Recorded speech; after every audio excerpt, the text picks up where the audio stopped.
작은 서점.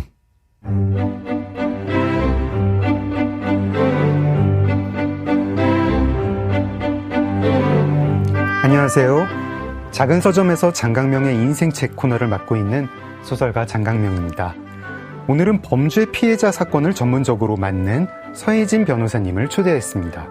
인권 변호사라는 타이틀보다는 현장 밀착형 보부상 변호사로 불리길 원하신다는데요. 피해자의 변호사로서 14년간의 기록을 담은 책 법정 밖의 이름들을 내기도 하셨어요. 서혜진 변호사님, 지금 만나보겠습니다.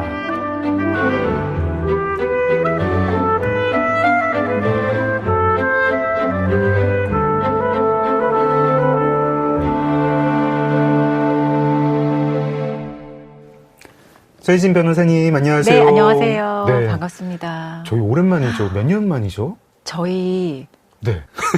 오랜만인데 오랜만인데 그래도 한 3년? 네. 어떻게 지내셨습니까? 그냥 지냈던 것 같아요. 뭐 특별한 일 없이. 네. 그래서 오늘 또 책을 가지고 작가님을 만나게 돼서 너무 신기해요, 저는. 저는 그 사이 막 흰머리 많이 늘고 좀 약간 노쇠했는데 그러니까요. 변호사님 그래요? 아니, 전혀 무시하지 변하신 게 않았어요. 없고 그래요? 한국의 이 엄중한 상황에 이렇게 전혀 혼자 해맑아 보이는. 책은 언제 쓰셨나요? 법정 밖의 이름들 너무 잘 읽었습니다. 감사합니다. 네. 책은 좀 오래 걸렸어요. 이래저래 한 1년 반에서 2년 정도 걸린 것 같고,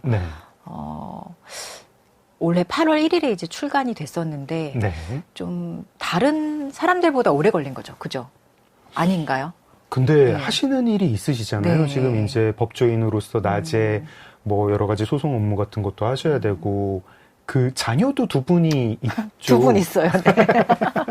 워킹맘이시고, 그러면은 뭐 책을 뭐 막 1, 2년 이렇게 안에 쓰기는 좀 어려울 것 같은데요. 뭐 다른 분들은 되게 잘 쓰시더라고요. 그래서 제가 책을 쓰면서 약간 좀 다른 주변에 책을 쓰신 분들, 아니면 유명한 작가님분들 이런 분들 지켜보면 다시 한번 좀 되게 대단하다고 느꼈어요. 그러니까 저는 굉장히 좀 힘들었고, 또 글 쓰는 방식이 사실은 저희도 계속 글을 쓰는 직업이잖아요. 변호사들이 말하는 것보다 사실은 글을 쓰는 직업인데 그 글쓰기의 방식을 조금 바꿔야 되는 것도 있었어요. 저도 알게 모르게 변호사 생활을 한 14년 하면서 굳어진 그 법률의 언어에 갇힌 거기서 좀 나와서 진짜 대중들에게 읽히기 쉬운 글쓰기를 하는 게 좀 어려워서 초반에 그 감을 찾는데 좀 굉장히 시간이 걸렸던 것 같아요.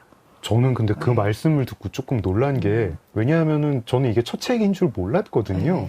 그리고 왜 뭐 교수님들 아니면 또 법조인들 또 기자들 이제 첫 책을 보면은 다 그 직업적 글쓰기가 뭐가 남아 있어가지고 저 뭐 기자의 첫 책 이제 후배 기자들이 내면은 이렇게 그렇게 잘 읽지 않더라고요. 또 뭐 교수님들 이제 연구하시던 분들이 내시면은 좀 교양서를 내면 잘 읽히지 않는데 법정 밖의 이름들은 사실은 이제 저희가 좀 이따 얘기를 하겠지만 주제는 되게 무겁잖아요. 근데 너무 술술 잘 읽히고. 진짜요? 그래서 첫 책 아닌 줄 알았어요. 이미 책을 몇 번 내셔서 약간 교양 저술가로서 좀 이렇게 좀 필력이 좀 쌓여 있는 줄 알았는데. 근데 제가 그때 책 쓰고 싶다고 했을 때 작가님한테도 되게 많이 그 상담을 받았었거든요. 제가 별로 상담을 못 해드렸지만. 그리고 이메일로, 그 상담 되게 많이 잘 해주셨어요. 그때 여러 가지 그 출판 제안서 같은 거에 양식과 좀 괜찮은 예시 같은 것들도 많이 주셔가지고 제가 그걸 보면서 되게 많은 걸 좀 얻었어요. 이렇게 쓰는구나. 그리고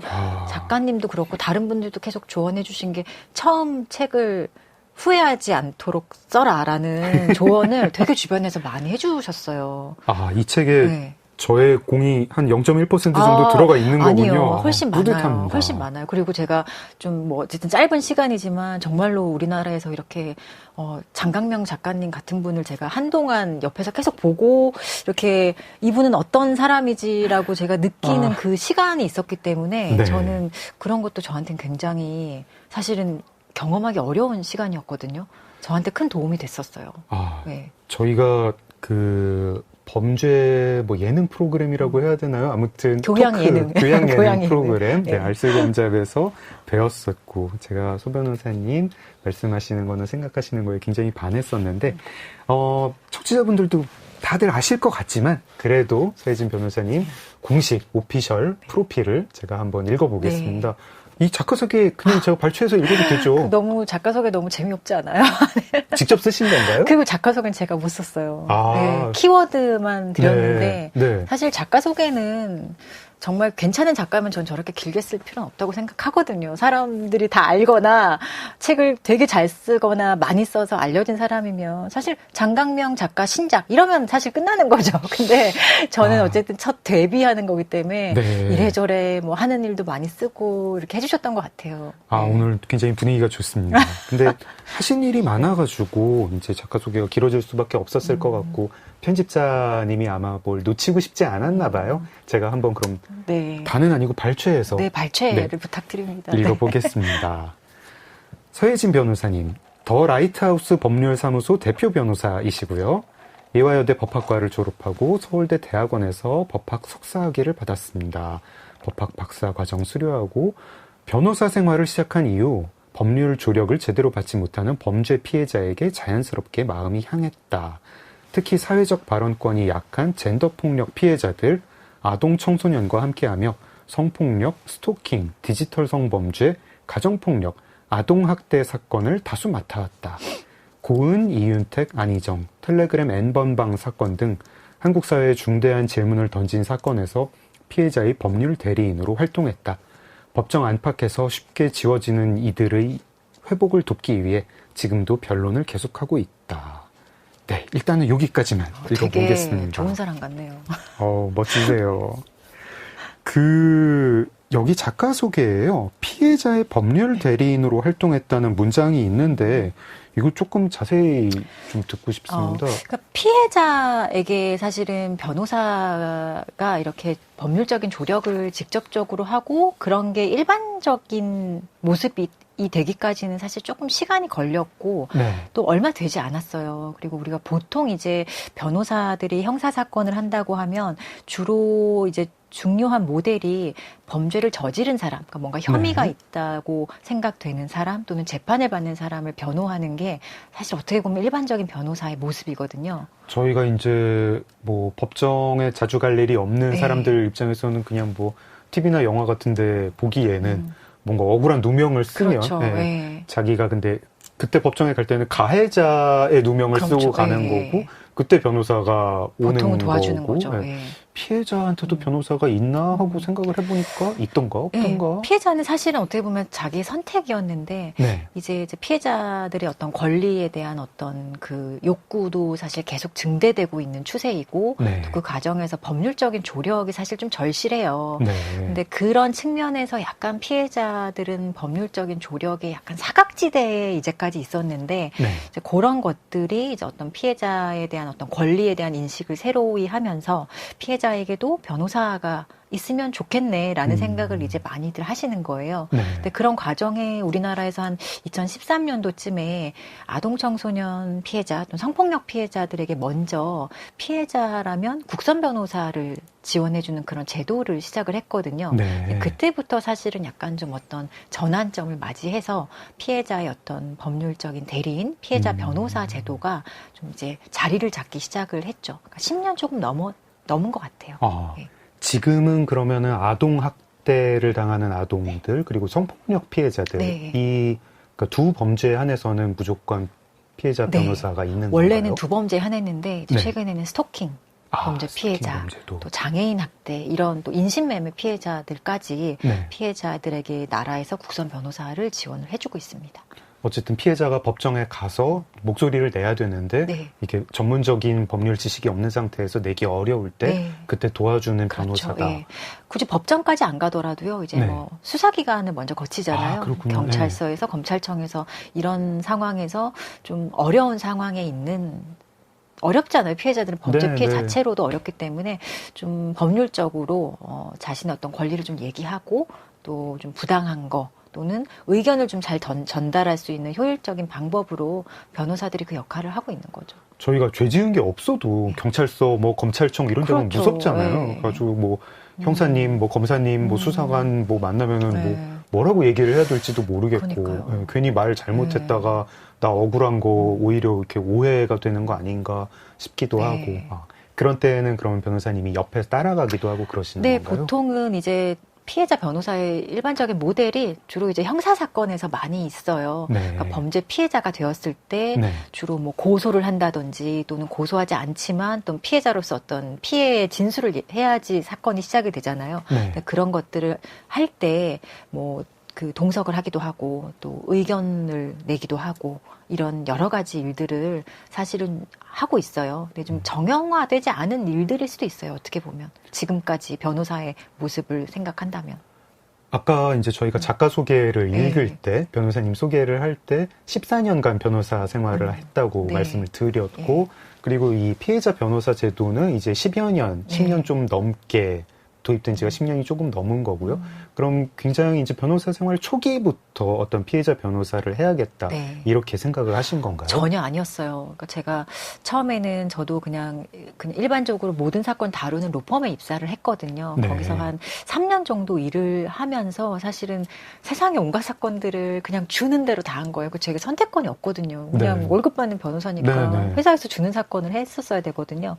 근데 그런 것들 여러 가지 사건을 겪으면서 저는 이상하게 마음에 그러니까 주로 그때는 이제 뭐 형사 사건이면 피고인, 피의자, 그러니까 범죄를 저지른 사람들의 편에 서서 변론을 하는 거였잖아요. 네. 근데 그런 상황에서 저는 이상하게 피해자들이 좀 눈에 밟혔어요. 내가 그런 일을 하고 있지만 저 이 사건은 피해자가 있는데 보이지 않는 사람들도 있고 아니면 열심히 막 법정에 와서 자기 얘기를 하시는데 뭔가 그게 뭔가 와닿지, 그러니까 닿지 않는 거예요. 이게 뭔가 법률의 언어로 만들어지지 않은 되게 거친 말들을 쏟아내는 걸 보면서 피해자들이 굉장히 좀 의도치 않게 배제되어 있구나, 소외되어 있구나, 이런 생각들을 많이 했던 것 같아요. 그러다가 제가 이제 로펌에서 나오면서 네. 그 무렵에 마침 이런 국가에서 처음으로 시행하는 제도에 수혜를 어떻게 보면 제가 입었던 것 같아요. 저도 처음 새롭게 사무소를 열면서 혼자 할 수 있는 일이 많이 없잖아요. 그래서 그때 내가 뭘 하고 싶은가, 뭘 잘할까 생각을 해봤더니 일단 내가 할 수 있는 일을 하자라고 해서 그 당시에 피해자 국선 변호사 활동을 굉장히 많이 했었어요. 되게 많이 해서 너 되게 많이 했다고 그때 법무부 장관이 감사장도 주고 그래서 진짜 많이 했다. 그래서 그런 걸 하면서 자연스럽게 저는 변호사로서 홀로 서기를 시작하는 게 피해자들과 함께 시작을 했던 것 같아요. 저희가 이제 생각을 할 때, 네. 뭐, 국선 변호사라고 하면은 아무래도 뭐, 로펌의 뭐, 이렇게 파트너 변호사들이나 이런 사람보다 좀 수입이 적을 것 같고, 그리고 이제 피해자도 뭐, 그렇게 막 힘이 있거나 뭐, 이런, 그런 피해자도 있긴 네. 있겠지만, 뭐, 아닐 것 같고 네. 해서 굉장히, 뭔가 정의로운 일일 것 같다. 그리고 흔히 이런 경우에 뭐, 저희가 별 고민 없이 인권 변호사 이렇게 부르지 않습니까? 네. 근데 법정 밖의 이름들을 보니까 인권 변호사라고 불리는 거 굉장히 네, 되게 싫어하신다고. 발작 버튼 같은 거죠. 되게 싫어하는 게 너무 들어가 있죠. 아까 저희 네. 초기에도 네. 인권 변호사 말고 현장 밀착형 네. 보부상 변호사. 맞아요. 네. 네. 인권 변호사란 타이틀 근데 뭐 듣는다고 왜 싫으세요? 그냥 되게 싫더라고요. 이게 네. 뭐 맞아요. 국선 변호사는 당연히 사선 변호사의 어떤 그러니까 시장에서 형성된 변호사 비용에 비해서 확실히 그 금액 자체가 적거든요. 그리고 그거를 가지고 한정된 자원을 가지고 일을 해야 되는 것이고 또 그런 것들이 어떻게 보면 또 공익적인 일을 하는 걸 수도 있거든요. 그러니까 변호사의 업무 자체가 완전히 사적인 일을 하는 건 아니거든요. 우리나라의 어떤 체계상. 네. 그래서 근데 인권 변호사라고 하면 물론 말은 되게 무게감이 있어요. 그리고 그 인권 변호사에 굉장히 걸맞는 그 앞선 세대를 살았던 선배 변호사님들이 있어요. 네. 근데 저는 잘 모르겠어요. 제가 그런 명칭에 어울리는 사람은 아닌 것 같고, 모든 게 사실은 되게 막 공공의 어떤 선과 공익적인 모습으로 무장해야 될 것 같고, 그런 인권 변호사의 타이틀이라든지 그런 모습에 갇혀버리면 제가 하고 싶어 하는 일들을 많이 못할 것 같기도 하고, 근데 저는 뭔가 저를 가두는 느낌이라서 되게 싫다라는 의미이기도 해요. 그리고 어떻게 사람이 100% 어떻게 순수하게 다 어떻게 공적인 일만 해요. 공익적인 일만 할 수 없잖아요. 근데 그런 걸 바래요. 우리는 그렇게 이름을 일단 붙이고 나면, 내가 원하지도 않은 타이틀을 얻고 나면 그렇게 살기를 강요당하는 것도 있어요. 그래서 저는 그게 굉장히 불행한 것 같아서 뭔가 저를 가두고 싶진 않다. 변호사는 다 인권의 일을 해요. 그리고 네. 다 인권을 수호한다고 하면서 상대방의 인권은 이제 가차없이 무시하곤 하는 게 변호사인 것 같아요, 저는. 저는 법정 밖의 이름들 책을 읽고 알았는데 네. 국제 변호사라는 타이틀도 그런 거 그렇죠. 없고 네. 그냥 주장하는 거고 네. 인권 변호사도 약간 나 인권 변호사요 하면은 그치 네가 뭐 반인권 변호사는 아니지 뭐 이런 그러니까요. 느낌으로 그냥 근데 인정해 주는 건가 그 스스로 보죠? 인권 변호사라고 말하는 분들도 있을 거예요. 근데 그분들 폄하하라는 게 있겠죠. 아니라 네. 저는 잘 모르겠어요. 저는 그렇게 하긴 굉장히 부끄럽고 좀 이상하고 그런 뭐 저렇게 거창할 것까지 있어라는 생각을 좀 하는 거예요. 이상한가요? 제가 잘 좀 삐뚤어졌나? 되게 막 호감이 막 뿜뿜 막 이렇게 생깁니다. 아마 방송 들으시는 분들도 인권 변호사라는 타이틀을 싫어하시고 그 타이틀 싫고 현장 밀착형 보부상 변호사인 피해자를 돕는 변호사라고 할 때 굉장히 변호사님한테 그래요. 더 저런 사람이구나. 성격이 왠지 이럴 것 같다. 그런 것도 알 것 같습니다. 무난하진 않겠다는 생각을 하겠죠. 근데 그것도 있어요. 인권 변호사는 우리는 되게 뭔가 좀 험블한 느낌, 되게 좀 뭐랄까요. 화려하지 않은 느낌이잖아요.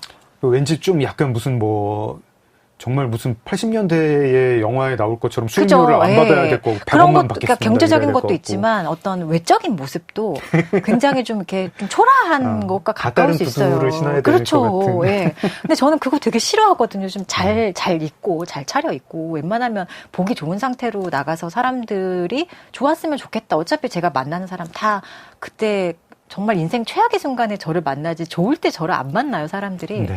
그래서 그런 것도 있는 것 같아요. 좀 이렇게 막 수다분하고 뭔가 이렇게 뭐랄까 진짜 좀 초라한 모습을 별로 보이고 싶지 않은 그런 마음의 표현일 수도 있어요. 네. 알겠습니다. 자기소개만 들었는데도 벌써 이렇게 스튜디오 온도가 한 1도쯤 올라가는 것 같아요. 이쯤에서 노래 한 곡 들어볼까요? 뭐 어떤 노래 들으면 좋을까요? 저는 되게 좀 이렇게 브릿팝 이런 거 좋아해요. 네, 그래서 좀 골라온 것도 다 그런 느낌인데. 네. 콜드플레이가 이제 24년도에 발표한 노래인데, 이제 이 밴드의 마지막 싱글일 것 같다라고 얘기를 하면서 발표한 노래예요. 네. 가사도 너무 좋고, 뮤직비디오가 너무 좋아요. 알겠습니다. All My Love를 들어보도록 하겠습니다. 네. 콜드플레이 All My Love 듣겠습니다. We've been through low, been through sunshine, been through snow. 작은 서점 장강명의 인생책 서혜진 변호사님과 함께하고 있습니다. 네, 이제 본격적으로 인생책 이야기를 해보겠는데요. 네. 저희 프로그램이 사실 간판에 인생책이라고 단어는 걸고 있는데 네. 인생책이 뭐냐 이런 거 뭐 규정은 안 했거든요. 예. 근데 변호사님한테 인생책 추천해달라고 하니까 일단 규정부터 네. 정의부터 정의를 먼저, 이게 직업병. 네. 어떻게 정리하셨어요? 인생책은 뭔가요? 인생책이 제가 네. 이때 들으면서 내가 최소한 2번 이상 읽은 책을 인생책으로 선정을 했어요. 자체적으로. 네. 왜냐하면 저는 뭐 영화든 책이든 뭐든 2번 이상 잘 안 봐요. 왜냐? 네. 첫 번째 그 좋았던 감정이 자꾸 뭔가 퇴색되는 거, 뭔가 덧칠돼서 그걸 잃는 것 같은 거예요. 내가 너무 좋았던 그때의 느낌을 자꾸 까먹는 것 같아서 그냥 가슴속에 넣어두고 안 보려고 하는 습관이 있어요. 근데 무슨 영화나 책을요 보시고 나면 그 네. 내용 오래 잘 기억하세요? 못하죠. 저는 네, 왜냐하면 못하죠. 네, 두 번째로 읽는 네. 책을 처음 읽는 줄 알고 그렇지, 있다가 맞아요. 결말 알아가지고 네. 이거 옛날에 읽은 것 같은데 네, 이런 적 옛날에는 많거든요. 좀 어렸을 때는 기억을 잘 했어요, 비교적. 네. 그리고 너무 기억하고 장면 모두 기억하고 대사까지 기억을 했는데 이제 시간이 지나고 나니까 그 느낌만 남고 줄거리라든지 주인공의 이름마저 없어지더라고요. 그래서 이게 맞나라는 생각을 또 최근에 했었어요. 그래서 이번에 인생책을 준비하면서도 한번 다시 봤어요, 이 책들을. 네. 새롭더라고요.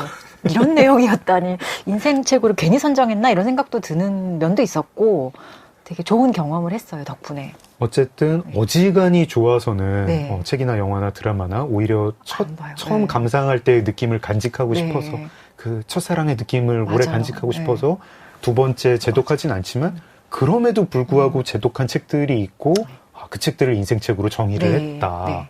네.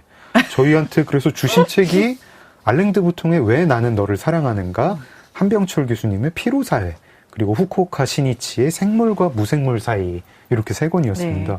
그러니까 이 책은 저희 방송 준비하시기 전에도 이미 2번 이상 네. 읽으셨던 네네. 거고, 저희는 그 중에서 왜 나는 너를 사랑하는가 위주로 이야기를 나눌 건데, 네. 나머지 책들도 좀 설명을 해 주십시오. 나머지 책들이요. 네, 예. 피로사회. 이거 저도 읽었습니다. 이 책은 사실은 너무 예쁘잖아요. 되게 조그맣죠? 그쵸? 네, 얇고. 그리고 되게 뭔가 빨리 읽을 것 같은 생각이 집어드는데 되게 오래 걸려요. 사실 이제 독일 제독학자이신데 네. 독일어로 쓴 책을 우리나라 말로 번역을 한 거라서 사실 되게 어렵습니다, 실제로. 그 되게 신기하더라고요. 분명히 저자는 한국인인데 네. 번역자가 있는 책이죠. 이게 2010년도에 독일에서 출간이 됐을 때도 굉장히 베스트셀러였다고 하고 네. 이제 이 이후로 이제 한병철 교수님의 여러 이제 책 시리즈가 같은 사이즈의 같은 정도의 두께로 되게 색색깔로 많이 네. 나왔잖아요. 그래서 책장에 꽂아두기 굉장히 좋은 책인 것 같아요. 네. 그리고 읽어도 분명히 얻어가는 게 있고 사실 이게 피로사회라는 어떤 그 이름에서 오는 되게 뭔가 규정하는 것 같은 우리 사회를 규정하는 것 같은 느낌이 있어서 저는 되게 좋아요. 근데 사실 피로사회를 책을 읽어보면 피로사회를 한 거라기보다는 뭔가 지금의 사회를 성과사회로 규정을 하거든요. 네. 뭔가 과거에는 안 돼, 부정. 규율의 사회여서 지금은 초긍정의 사회. 네. 모든 걸 넌 다 할 수 있으니까 해봐. 그 과정에서 오는 성과 사회에서의 어떤 성과 주체로서의 나의 소외나 어떤 스스로를 막 착취하는 그런 얘기를 담고 있어요. 그럼 네. 피로라는 얘기는 좀 뭐 한특히 뭐 피로에 대한 실론을 차용을 하면서 긍정적인 피로에 대한 얘기를 하면서 끝을 맺어요. 사실 네. 근데 어떻게 하라는지는 잘 안 나와 있어요, 책에. 그래서 되게 어려워요, 어떻게 보면. 근데 그런 게 있는 거죠. 아, 지금의 사회가 되게 성과 사회이고 내가 자유가 있는 것처럼 착각하는 그 상황 속에서 나를 착취하는 게 정당화되는 이 구조. 그래서 도태되고 우울해지는 그런 거에 대해서 좀 말로 설명을 해주니까 이해가 가는 거예요. 아, 이런 거구나, 이런 생각. 한병철 교수님이 전공이 철학이신 거죠? 예, 근데 저기 한국에서는 금속공학을 전공하셨다고 되어 있어요. 책 소개에는 독일에 가셔가지고 이제 철학을 하시는 것 철학을 같은데 하시고, 많은 네. 걸 하시는 공대생 출신 네, 훌륭하신 철학자이시군요. 분. 네. 네, 한국에서 금속공학을 금속공학을 전공하시고 독일에 가셔서 네. 철학으로 네, 철학을 그래서- 공부하시면서 독일어로 책을 쓰셔가지고 이 피로사회가 독일에서 굉장히 일단 네. 화제가 됐고 한병철 교수님은 굉장히 현대 사회를 이제 철학자의 시선으로 네. 분석을 하시는데 책은 독일어로 쓰시고 이제 역수입이 된 거죠, 네. 한국으로. 근데 책은 얇지만 네. 진짜 어렵다. 현대 사회를 한병철 교수님은 어떻게 보셨느냐 하면 뭐 책 피로사회라는 제목도 참 좋은 제목 같고 그죠. 네. 예, 근데 긍정사회라고 붙였어도 네. 예, 하등 무리 없이 저희가 읽었겠다 싶은 긍정사회가 어떻게 피로사회가 되느냐. 그러니까 피로를 얘기하면서 뭔가 탈진적인 피로, 되게 부정적인 피로가 아니라 되게 좀 긍정적인 피로에 대한 얘기를 해요. 그 피로를 통해서 너가 더 쉴 수 있고 영감을 새롭게 얻을 수 있고. 근데 그 피로가 나를 없애는 피로가 아니라 이렇게 보면은 공동체에 대한 어떤 인식을 하는 피로를 얘기를 해요. 네. 되게 뭐랄까 좀 우리 피로 이렇게 표현을 하더라고요. 근데 그게 뭔지 사실 잘 모르겠지만 좀 나를 없애는 방식이 아니라 주변을 돌아보는 방식의 피로 속에서 좀 여유를 찾으라는 얘기 아닐까라는 생각을 해봤습니다. 저는 이 책 읽으면서 되게 이제 공감을 좀 했었거든요. 네. 제가 그때 이 책 읽을 때가 한창 막 수면 시간 줄이면서 내가 지금 열심히 뭘 해놔야 된다, 작가로서 뭐 이러면서 막 저를 착취를 한창 하던 때였던 것 같아요. 그래서 이제 늘 필요하긴 한데 딱히 저의 상사나 뭐 고용주는 없는 거잖아요. 프리랜서 작가니까. 근데 아무튼 필요하고 그러니까 내가 지금 더 쓰고 더 노력하면은 나는 될 수 있다. 이런 어떤 긍정 맞아요. 슬로건 속에서 네. 분명히 이제 굉장히 긍정으로 가득한 마인드인데 그러니까 쓰는 작가에서 말하는 작가로 막 넘어가던 그 시점이네요. 그때 이제 낮에는 네. 말하고 밤에는 쓸 수 있겠지 네. 이러면서 제가 긍정을 그렇죠. 그리고 저도 하면서. 프리랜서잖아요, 일종의. 그렇죠. 누가 없어요, 위에. 프리랜서이시면서 네. 자영업자이시면서 자영업자인 거죠. 네. 근데 그러면 되게 착각도 하는 거예요. 아, 나는 되게 자유로워. 아무도 나를 속박하지 않지. 내가 더 잘하면 되지. 이런 생각을 하는데 그게 스스로 자유가 있다라는 착각 속에 얻어지는 어떤 착취다라고 얘기를 하더라고요. 그게 현대사회에 네. 살고 있는 사람들은 다 그런 착취에 빠져 맞아요. 있는 거고 네. 저희가 아주 어렸을 때부터 넌 할 수 있어. 맞아요. 좀만 더 노력하면 할 수 네. 있어. 이런 얘기를 듣고 결과적으로 다들 좀 탈진하는 것 같고 읽으면서 맞다 네. 싶었는데요. 변호사님은 좀 자영업자로서 그런 함정에 빠지시지는 않으세요? 매번 빠져 있죠. 네, 그런가요? 매번 빠져 있고 네. 뭐 여러 생각을 하는 거죠. 이게 뭐 사실은 뭐 어디에 고용되어 있고 묶여 있는 사람보다 뭐 물리적인 자유는 있을 수 있어요. 근데 생각해 보면 그 물리적인 자유가 아니라 어떻게 보면 되게 좀 정신적인 어떤 완전한 자유는 없을 수도 있겠다라는 생각을 끊임없이 하고는 있거든요. 근데 멈추기 굉장히 어려운 거죠. 제가 여기서 멈추면 되게 많은 일들이 일어나잖아요. 그래서 이게 그냥 관성 같기도 하고 그냥 뭐 그래 뭐 착취하는구나 하고 넘어가는 거죠. 뭐 어떻게 하겠어요 지금. 뭐 제가 어디 들어갈 수도 없고 이렇게 살기로 선택했으면 잘 살아봐야지 이런 생각을 해요 저는. 제가 아까 법정 밖의 이름들 책날개 자기소개를 앞부분만 읽었었는데 네. 뒷부분에 이런 게 나오더라고요. 한국 여성 변호사회 인권이사, 아동청소년 지원 특별위원회 위원장을 맡았고 중앙행정심판위원회 위원, 여성가족부 여성폭력방지위원, 경찰청 국가수사본부 수사심의위원, 부마민주항쟁 진상규명위원회 위원 등을 역임했다. 그리고 대통령실, 법무부, 여가부, 경찰청 등에서 성희롱, 성폭력 예방과 성인지 감수성 향상을 위한 강의 및 강연을 꾸준히 하고 계십니다. 방송 활동도 열심히 하셨고, 그러니까 이거는 이제 그냥 법조인으로서가 아니라 사실은 이건 약간 옵션 같은 활동들인데 이제 평소에 이제 좀 믿으시는 바 신념이랑 맞고 그런 어떤 젠더 의식 같은 거 알리기 위해서 하시는 일이잖아요. 네. 그리고 이제 아마도 요청이 들어와서 뭐 우리 무슨 이런 위원 해주십시오, 위원장 맡아주십시오, 뭐 보수는 얼마 안 되는데 위원장 맡아주세요, 뭐 강의해주세요 이런 요청을 받으실 건데 그러면은 좀 이렇게 거절하는 기준 같은 게 있으세요?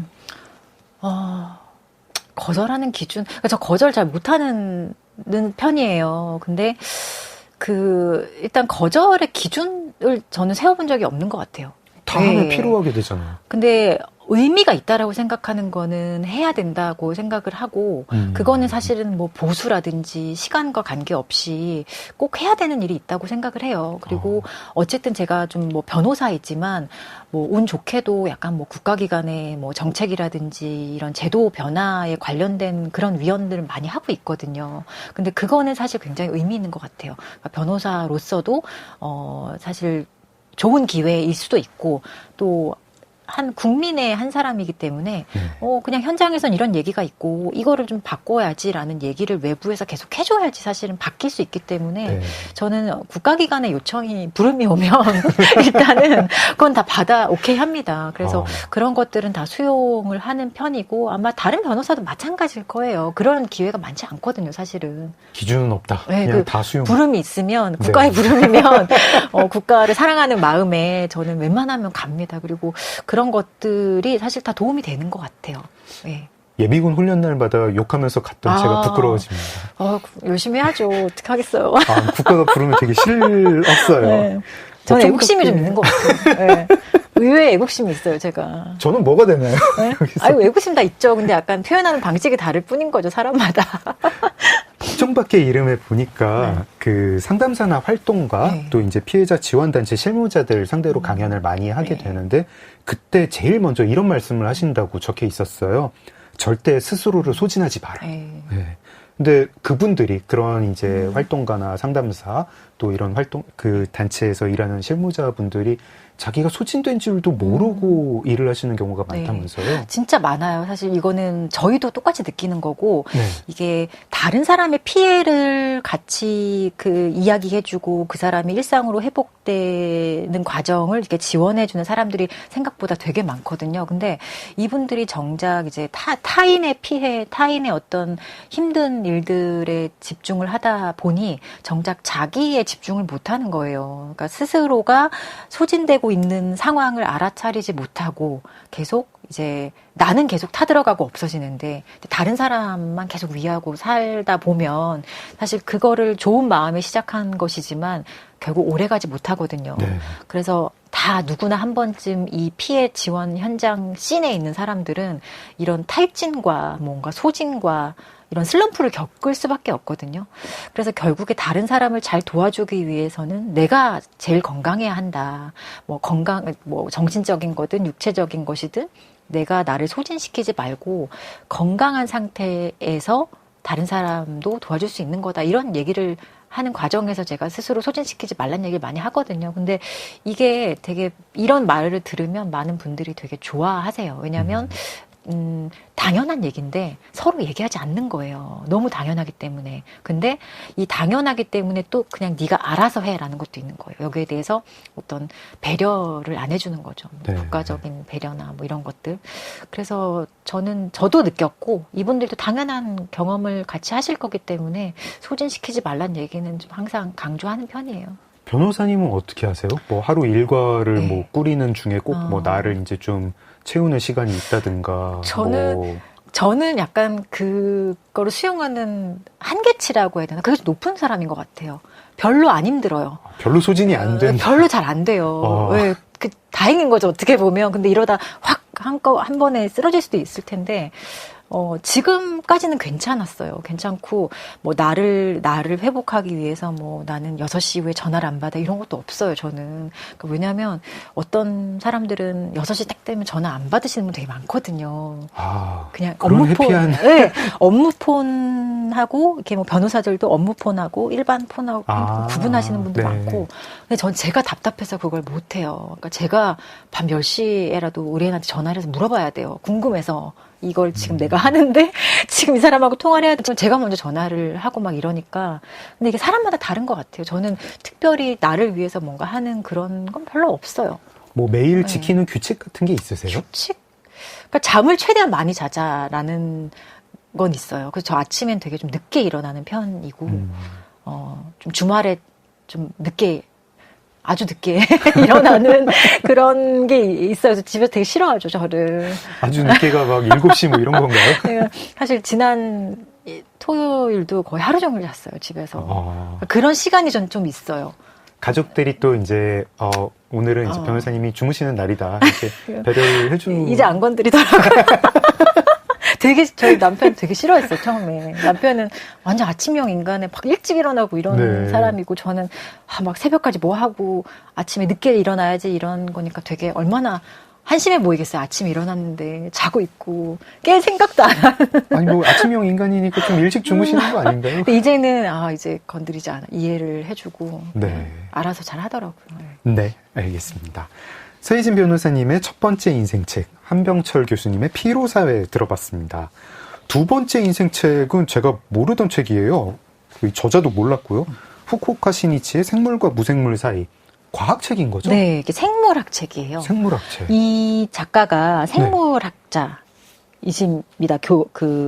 일본에 유명하시다고 해요. 약간 좀 자신의 어떤 커리어로도 유명하지만 좀 대중들에게 이렇게 책이나 뭐 방송 출연으로 좀 익숙한 그런 일종의 뭐 과학자? 일본 사람들이 다 아는 그런 유명한 과학자라고 하세요. 생물학자. 일본 생물학계의 김상욱 교수님 같은. 그렇죠. 네, 김상욱 교수님 같은 이런 셀럽 과학자 같은. 네. 그래서 이 책도 사실은 제가 이 책을 보게 된 거는 이 책은 되게 2000년대 초반에 나온 책인데 그때는 전혀 몰랐고 제가 최근에 봤어요. 최근에 되게 많이 봤는데 이 책을 보게 된 계기도 참 재밌어요. 근데 우연히 이제 자기 전에 이렇게 스마트폰으로 이렇게 검색을 하는데 뭔가 저한테 추천을 해주더라고요. 알고리즘이 아마 그 출판사의 어떤 이 북카드라고 하나 요새 마케팅하는 그런 거 같긴 한데 아오이 유가 6번 읽은 책 이렇게 광고를 하는 거예요. 근데 저는 아오이 유를 되게 좋아해요. 왜냐면 아오이 유가 왜 6번이나 읽었지? 너무 딱 주목을 끄는 거예요. 그래서 봤더니 생물과 무생물 사이라는 책이고 내용이 좋은 것 같아요. 그래서 바로 주문을 했어요. 출판사에서 되게 좋아할 독자인 거죠. 그게 먹힌 거잖아요. 아니 근데 이 책 생물학 책인 거죠? 네. 생물학 책이에요. 분자 생물학 책인 맞아요. 거죠? 좀 어렵죠, 어떻게 보면. 그래도 아오이 유가 추천하면 그냥 바로. 아오이 유가 6번이나 봤다니까. 아오이 유도 되게 분자 생물학에 관심이 많았나 아니, 근데 보죠? 이게 아오이 유가 네. 왜 6번에 봤을까 하면서 항상 저도 읽었죠. 여섯 근데 번 6번 볼만한 볼 수밖에 없어요. 아, 그래요? 왜냐면 어떤 잠깐 책이? 쉬고 읽으면 다시 뒤에서부터 돌아가서 다시 읽어야 돼요. 이해가 잘 안 가서 다시 뒤에 어려운 가서 책이군요. 다시 읽어서 이랬지 하면서 넘어가야 돼요. 근데 읽을 때는 어려운 줄 모르고 읽게 되는 책이에요. 굉장히 생물학에 대한 이야기를 쉽게 썼거든요. 네. 그리고 되게 문학적인 표현도 있고 자신의 삶과 어떤 자기가 되게 중요한 인생에서의 어떤 그 박사후 과정을 미국에서 이분이 보내시는데 록펠러 대학에서 그 박사후 과정을 하고 뭐 하버드에서도 하셔요. 근데 그 네. 과정에서 이렇게 중요한 장소, 어떤 생물학적 역사의 순간에 있었던 그 중요한 장소에서의 어떤 학자들의 그냥 가상의 이야기도 있고 아니면 실제 있었던 일들을 되게 소설같이 잘 써 내려가거든요. 그냥 이제 네. 과학 지식을 설명하는 그런 교양서가 아니에요. 아니고 약간 네. 에세이, 그렇죠. 자전적 에세이도 네. 섞인 그런 책이군요. 근데 전체적인 흐름은 정말 생물의 본질은 무엇인가를 계속 찾아가는 큰 줄기가 있는 거예요. 그러니까 처음에 초반의 책이 뉴욕 기행기인가 이렇게 느껴져요. 네. 뉴욕의 허드슨 강을 따라서 맨하탄의 변두리 지역에 록펠러 대학이라는 데를 막 얘기를 하시는 거예요. 근데 그게 너무 서정적이고 이 책이 무엇을 말하려고 하는 책인가 호기심이 굉장히 이제 느껴져서 계속 읽을 수밖에 없어요. 근데 중간중간 이제 진짜 어려운 것들이 나오죠. 생물학의 어떤 뭐 DNA의 구조라든지 뭐 생물의 본질이 무엇이냐 되게 많아요. 바이러스와 뭐의 차이 이런 건데 지금 잘 생각이 안 나요. 설명을 할 수가 없는데 그때는 이거구나 하면서 읽게 되는 거예요. 저는 완전 문과생이잖아요. 그러니까 수학, 과학하고 완전히 상관없는 삶을 살아왔는데 이걸 읽고 나도 이런 걸 이해할 수 있네? 여기에 재미를 느낄 수 있네? 라고 약간 자신감도 붙었고 이유가 왜 6번을 읽었는지 너무 알게 되는 거예요. 이건 6번 읽을 수밖에 없다. 한 번을 읽으려면 쉬지 않고 읽어야 된다. 라는 생각을 했습니다. 근데 변호사님 원래 이제 책을 좀 이렇게 두루 읽으세요? 뭐 분자생물학도 읽고 소설도 읽고 이런 사회 비판서도 두루 읽고. 읽어요. 두루 읽고 소설을 잘 안 읽었어요. 원래 안 읽었는데 소설은 최근에 되게 많이 읽고 전 사회과학서를 그래도 많이 읽는 것 같아요. 네, 너무 좋은 책이고 꼭 읽어봤으면 좋겠다. 필독서 같은 생각이 들어요. 과학 입문서, 생물학 입문서 같이 너무 좋은 책이라고 생각해요. 구조도 굉장히 재미있고 좀 작가라면 이런 책 한번 쓰고 싶다는 생각 다들 하실 것 같아요. 저도 쓰고 싶더라고요. 저희한테 이제 이런 책을 골랐습니다 하고 보내주시면서 그때 적어주신 문장이 되게 인상적이었어요. 결국 생물은 끊임없이 흐르고 변하는 존재라는 메시지가 모든 분야에 적용된다고 느꼈다. 이건 생물학의 이야기를 넘어 삶 그 자체에 대한 이야기라는 생각이 들었다. 네. 잘 썼네요. 네. 좀 설명 좀 해주세요. 그래서 여기에서 이제 계속 얘기하고자 하는 게 이렇게 생물의 본질이 결국 답은 안 줘요. 근데 동적 평형이라는 그 이론에서 좀 답을 찾으려고 해요. 그러니까 동적인 평형, 그러니까 평형 상태를 유지하는 것처럼 보이지만 끊임없이 파괴되고 변화하고 그렇지만 평형을 찾아가려는 그 흐름, 그게 뭔가 생물, 살아있는 것의 본질이다라는 얘기를 하는 거예요. 근데 그게 정말 생물학적인 어떤 과학에 대한 얘기가 아니라 진짜 삶에 대한 얘기 같잖아요. 그러니까 저희도 뭔가 어제나 오늘의 나 사실 똑같다고 생각하지만 아니잖아요.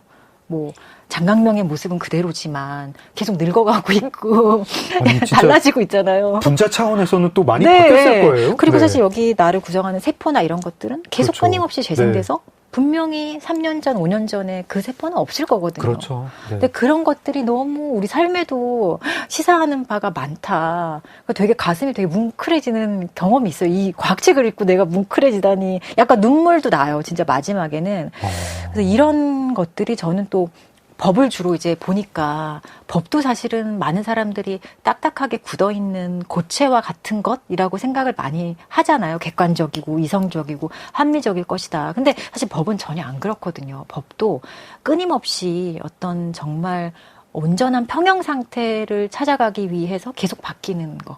그리고 우리는 그 바뀌는 거를 만들어가는 인간, 사회 속의 인간. 그런 생각이 들더라고요. 그래서 법하고도 되게 닮아있다. 이 생물이라는 것이. 제가 법정 밖의 이름들을 읽으면서도 느꼈는데 마치 이 법 체계, 법 시스템 또는 이렇게 사법 조직 이런 게 전체가 마치 유기체처럼 계속 뭐 어떤 법조항도 해석이 바뀌기도 하고 네. 아예 조항이 또 그런 데서 이제 변호사님이 역할을 하는 것도 보면서 왜 좀 제가 이제 뭐 분자생물학도 모르고 뭐 생물과 무생물 사이도 안 읽어봤는데 네.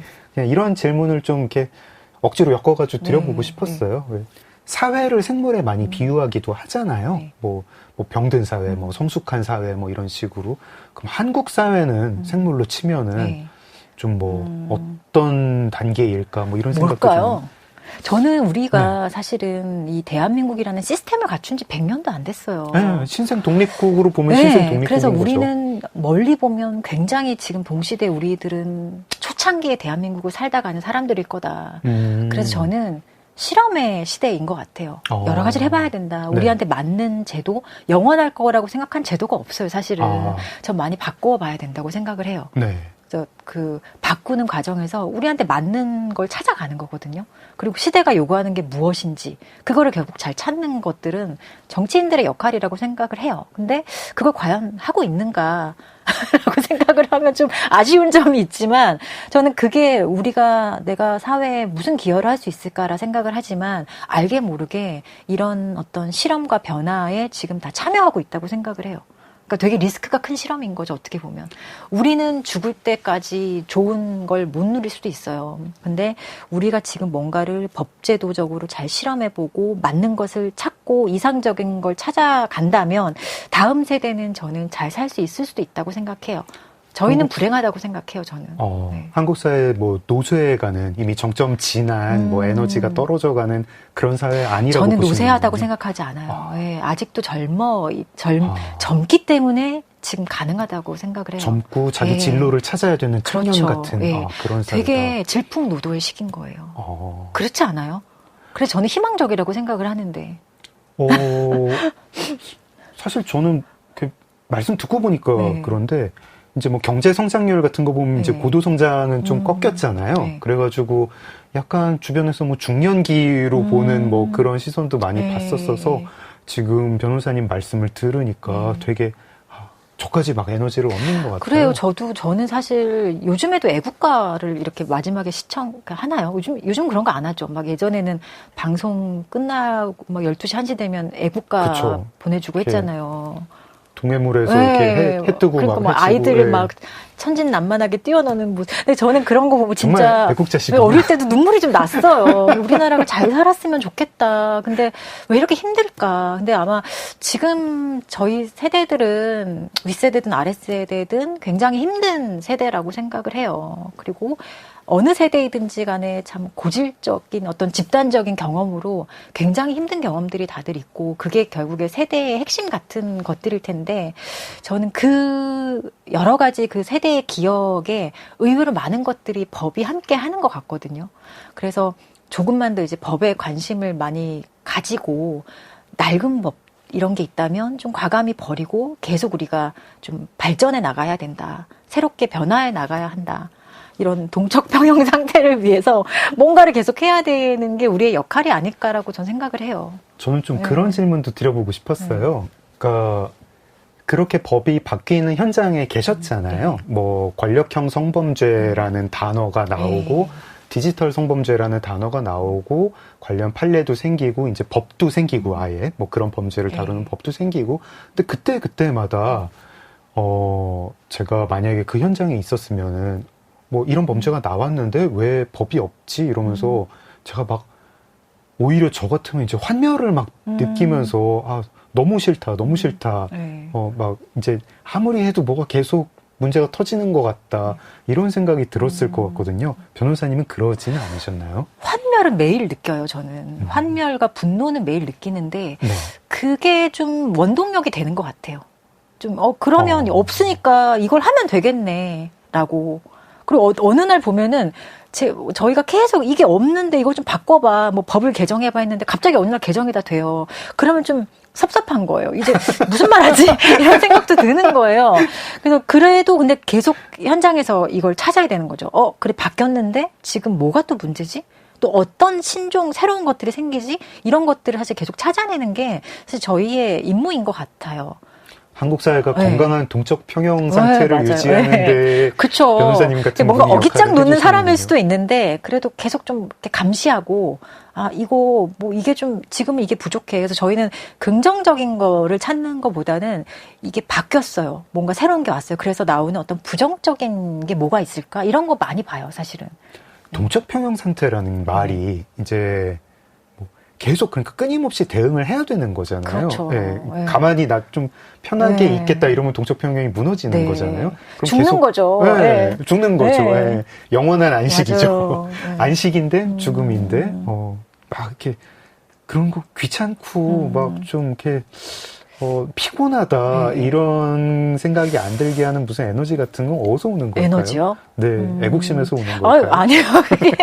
그거는 환멸과 분노에서 오는 것 같아요. 환멸과 예. 분노에서. 분노는 되게 저는 긍정적인 에너지원이라고 생각해요. 네. 그러니까 분노에서 막 나를 막 힘들게 하고 거기서 막 뭐 화내고 나를 파괴하면은 사실 되게 부정적인데 이런 분노 나랑 비슷한 생각하는 사람 없을까? 뭐 이런 생각하면서 그러면 이렇게 바꿔보는 게 어때? 라는 그런 걸 같이 얘기를 나누는 사람이 옆에 있으면 전 되게 좋던데요. 그런 것들이. 그러니까 안 바뀔 거 아는데도 얘기하는 뭐 재미가 있어요.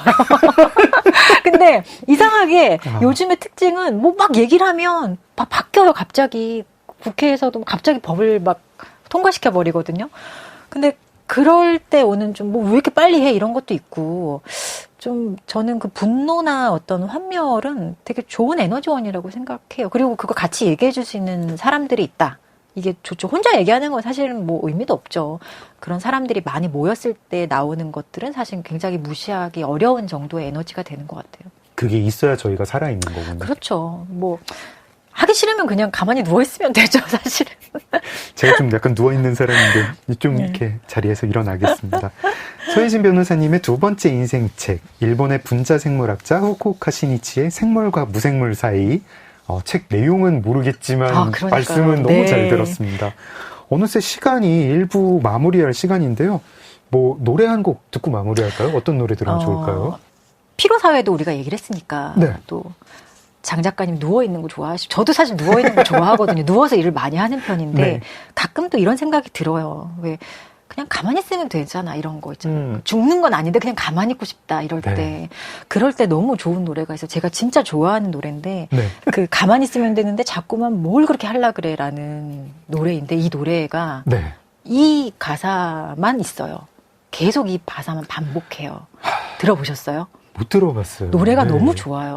근데 제목이 이렇지만 굉장히 노래의 비트를 들어보면 가만히 있으면 안 될 것 같은 느낌을 주는 그런 묘한 노래인데 장기하 씨가 제가 찾아봤는데 본인도 이 말을 스스로에게 많이 한대요. 다들 이런 말을 많이 하는 것 같아요. 그러니까 좀 쉬고 싶다. 내가 이걸 왜 하지? 안 해도 되는데 이런 생각이 들 때 한 번쯤 들어봅시라는 의미로 예, 노래 너무 좋아요. 노래는 신나는 노래인가요? 근데 너무 훌륭한 노래예요. 예, 장기하 씨 제목이- 천재 같아요. 저. 네. 천재인 줄은 천재예요. 알았지만 이런 노래까지 만드셨는 줄은 몰랐습니다. 서 변호사님의 추천곡 가만히 있으면 되는데 자꾸만 뭘 그렇게 할라 그래. 네, 장기하님의 노래 들으면서 저희는 내일 2부에서 뵙겠습니다. 변호사님 감사합니다. 네, 감사합니다. 작은 서점 장강명의 인생책 오늘 문 닫겠습니다. 소설가 장강명이었습니다.